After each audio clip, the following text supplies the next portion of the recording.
Muito bom dia, boa tarde, boa noite, seja bem-vindo a mais um vídeo aqui do canal.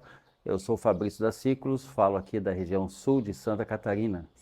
O vídeo de hoje é muito legal, é muito bacana, se refere única e exclusivamente quando aquele instalador que vai fazer a instalação de ar-condicionado split inverter, tanto faz se o fluido é R410 ou R32, e ele não faz o adicional de fluido por metro de linha. Um exemplo, o que é isso? Essa máquina aqui, por exemplo, é uma Eugene R410, ela vem com fluido para 7,5 metros nessa versão, nesse modelo. Hoje as máquinas vêm com fluido para 5 metros, né? Outras um pouquinho mais, outras um pouquinho menos. Isso tá no manual de cada fabricante, beleza? Mas aí a infra tem 15 metros, outras tem um pouco mais. E o instalador vai lá e ele não completa o que deveria completar. Um exemplo, diz no manual 20 gramas de R410 por metro de linha. Então aqui eu tenho 15 metros de linha, fluido para 7,5 metros, faltaria o quê? Faltaria 7,5 metros.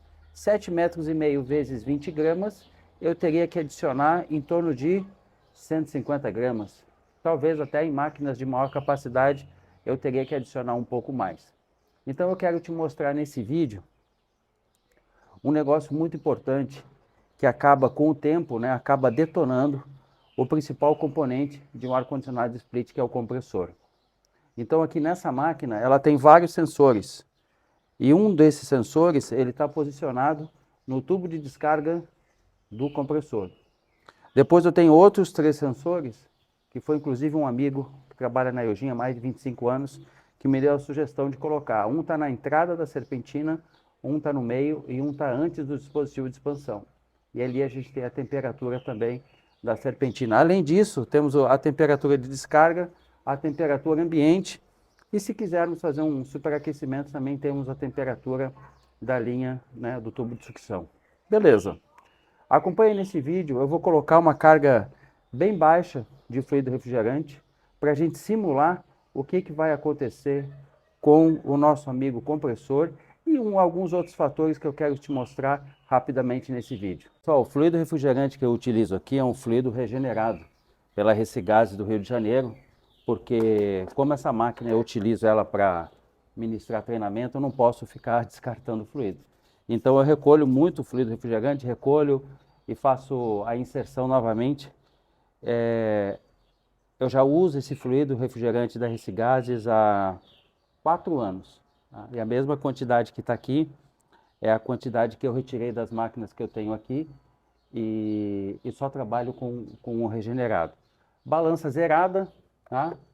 Vou liberar aqui para fazer uma purga.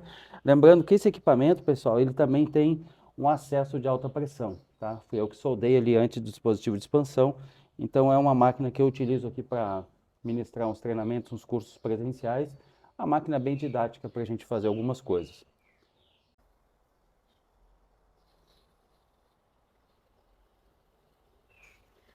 Cem, 130, 140, 170, 180 gramas. Beleza. 180 gramas, vamos colocar o equipamento agora para funcionar. E agora eu já posso fazer a conexão da linha de alta pressão.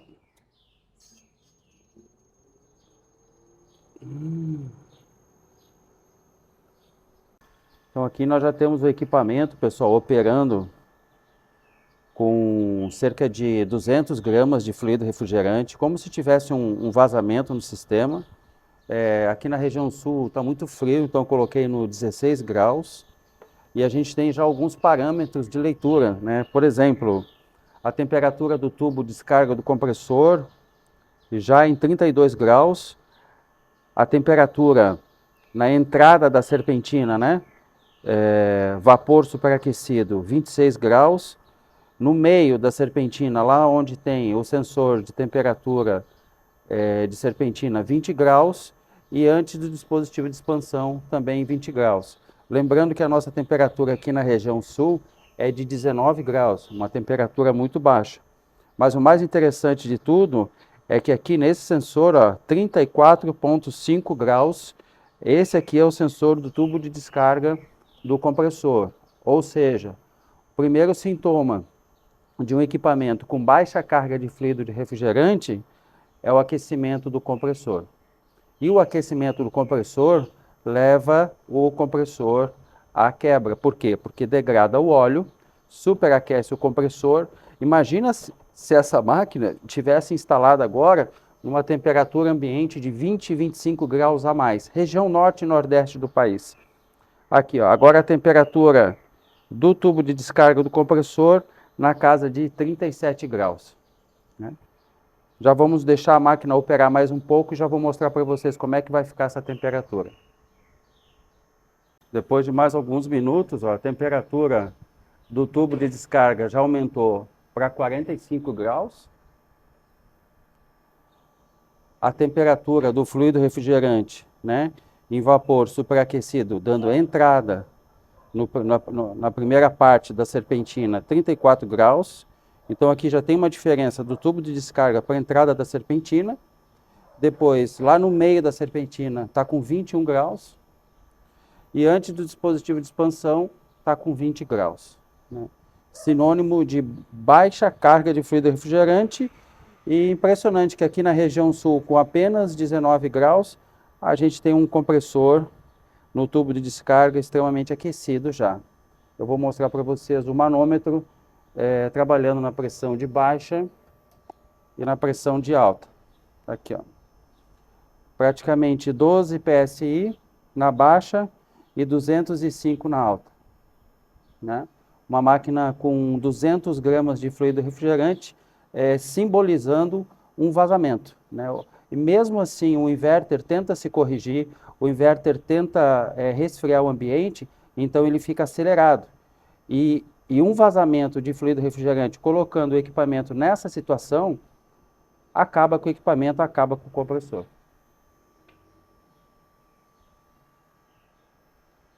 Agora temos um compressor a 51 graus, e eu repito, se nós estivéssemos na região sul, com uma temperatura 20 graus a mais do que nós estamos agora, esse compressor aqui já estava beirando quase 80, 85 graus, com certeza, entendeu? E a máquina, ela continua tentando buscar um resultado, ela continua tentando entregar um resultado, mas aqui, ó, nós temos praticamente um compressor sendo superaquecido por falta de fluido refrigerante, por baixa carga de fluido refrigerante. E isso acontece tanto em vazamentos quanto em equipamentos mal instalados.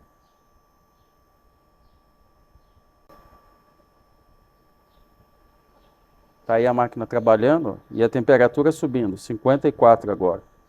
Ela vai chegar rapidinho, aqui a uma temperatura muito alta, mesmo aqui na região sul do país, estando a 19,7 graus nesse momento.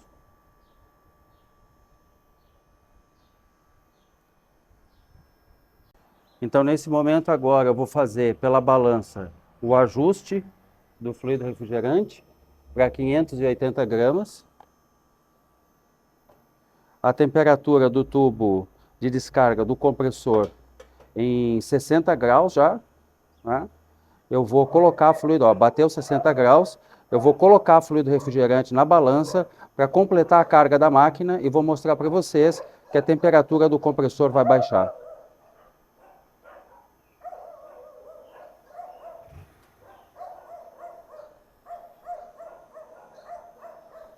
Então agora eu já terminei de colocar até umas 20 gramas a mais no equipamento, não vai ter problema nenhum.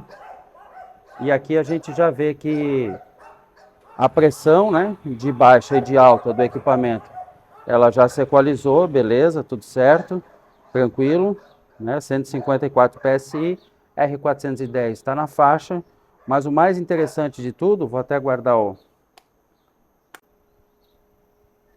mais interessante de tudo realmente está aqui, ó.